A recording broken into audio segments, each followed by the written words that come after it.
অক্ষরম ব্রহ্ম পরমঃ স্বভাব অধ্যাত্মম উচ্যতে ভূত ভাব উদ্ভব করঃ বিসর্গ কর্ম সঙ্গীত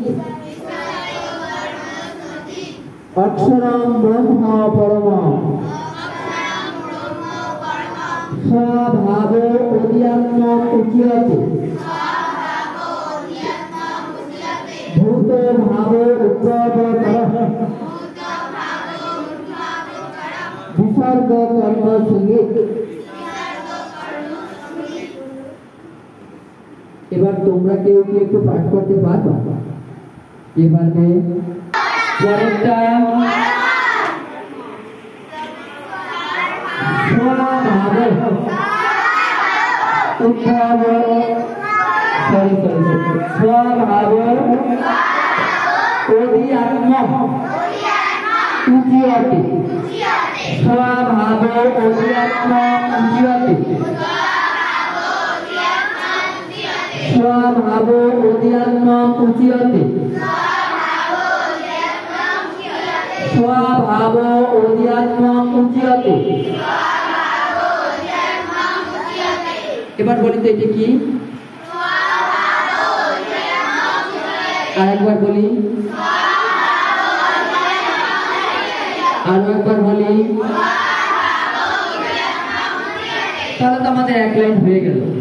কি হবে?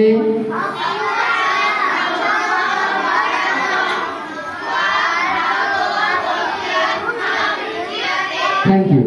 এবার আমরা দ্বিতীয়টা যাই। এটা তো সোজা। ভূত ভাব না ভূত ভাব উদ্ভব করঃ। আমি কিন্তু করা বলে একটু থেমে গেছি না, কারণ হলো শেষের ওকারটা বিসর্গ হবে, সেজন্য ওটা একটু টান দিচ্ছি। ভূত ভাব উদ্ভব করঃ।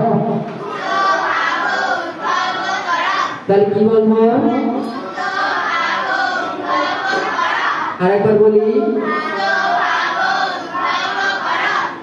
এটা কি না বিসর্গ? বিসর্গ বিসর্গ কেন বললাম বিসর্গ? ওই জন্য হবে বিসর্গ দরকার নেই। বিসর্গ বিসর্গ কর্ম সঙ্গীত। তাহলে কি বলবো?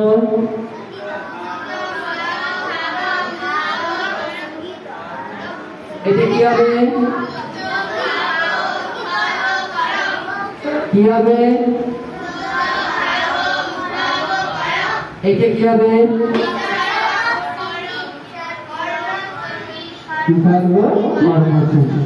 এর অর্থটা কি আমরা একটু বলতে পারবো? শ্রী ভগবান বললেন অক্ষরকে পরম ব্রহ্ম হিসেবে জানবে।